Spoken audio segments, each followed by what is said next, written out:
This summer, my 3-year-old and I started playing single-player games. While we've played titles like Mario Kart together in the past, when Donkey Kong Bonanza dropped in July, I got it in part for them to play, but it was above their pay grade. I ended up taking the reins and playing while they watched. The experience was pretty fun, but DK only gave us about 2 months of gameplay, which is fine. So I thought we'd make it to Silksong, but we didn't. So we cracked open a new Hollow Knight save file and started exploring Hallownest. Safe to say, it's been a pretty interesting experience. Seeing the game through their eyes has been fun, memorable, and revealed what lessons my child has internalized over their short few years of life. So I thought I'd share some notes on playing Hollow Knight with my 3-year-old for your education and amusement. First, I gotta say, my kid is so cute in how they love the game. I didn't expect them to get so attached to the characters.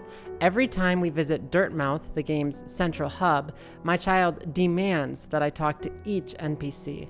I do voice act each character to the best of my ability, so that's probably part of the charm, but they're also clearly listening to each bug. They mimic the bug's made-up language and get excited whenever we meet a new character. In this way, playing Hollow Knight is a little like reading a book before bed. My child's care for the characters is felt most deeply for the caterpillars strewn across the overworld. I let them press the button to break each jar the critters find themselves trapped in, and they constantly ask me if we can go visit the caterpillars. Hollow Knight is such a drab and serious game. I was worried the lack of a cute aesthetic like Donkey Kong has would be a turnoff. But the look and feel of the game doesn't discourage them from enjoying it. I was a bit worried Hollow Knight might be too scary for a 3-year-old. While they're excited to see what's happening most of the time, when we get to dark areas, they have told me that they're scared. The deep nest in particular was tricky because I got stuck without a lamp and was unable to leave. Yet, it turned out to be an opportunity rather than a mistake. Rather than highlight how scary the section was, I emphasized the challenge of needing to memorize the layout of the level because of our lack of vision. We worked together to conquer that mystery by counting the number of steps in a room or noting that an enemy lay around a certain corner. By the end of our time in Deep Nest, while my child still wasn't a fan of the area, they also were no longer afraid of it. I'm proud of them for that, and it reminded me how video games and media can be a safe place to experience a little dose of fear. Another cute aspect of how my child experiences the game is through the bestiary. To be honest, I've never read the bestiary in any game. Other than iconic villains like Goombas or Space Pirates, I rarely know the names of minion-level enemies in games. Actually, as a video essayist, I always find myself scrambling to find wiki pages explaining the names of things while I'm typing these videos up. Yet, my kid loves to know the name of every single critter on the map. They want to know what's a gruzzer and what's a mosskin, so over time, I've learned to call enemies by their proper name. I like this way of playing. It makes the world of the game feel more alive and personable.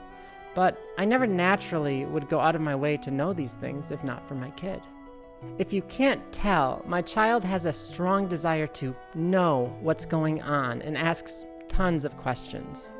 I find this incredibly important because it's them engaging with the game on their own terms.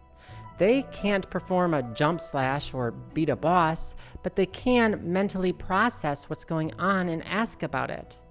I try to answer every question I can, often pausing the game to explain how something works or what we're doing.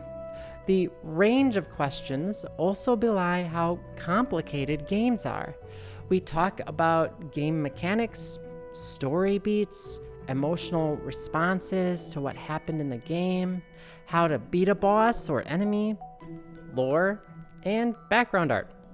A lot of conversations about background art. Altogether, Hollow Knight comes across as a full experience worth talking about as much as playing. As a teacher, I can tend to over-explain things, but to my surprise, I don't have to bring up things to explain. My kid is just naturally curious about what's going on and feels safe enough to verbally explore the game with me. I consider that a huge win. One worry is too much screen time. We've played more Hollow Knight than I intended when we started. You see, Milwaukee had a huge flood a few weeks ago, and we live near a river. I guess the flooding caused a whole ton of mosquitoes to hatch, and now a literal swarm waits outside. We've tried bug spray and other alternatives, but we both still got bite marks when we went outside, so we've been forced to spend more time inside. While I'm usually pretty leery of screen time, in my ideal world, we'd watch a movie on movie night and a single episode of Adventure Time before bed, but that hasn't been an easy tightrope to walk.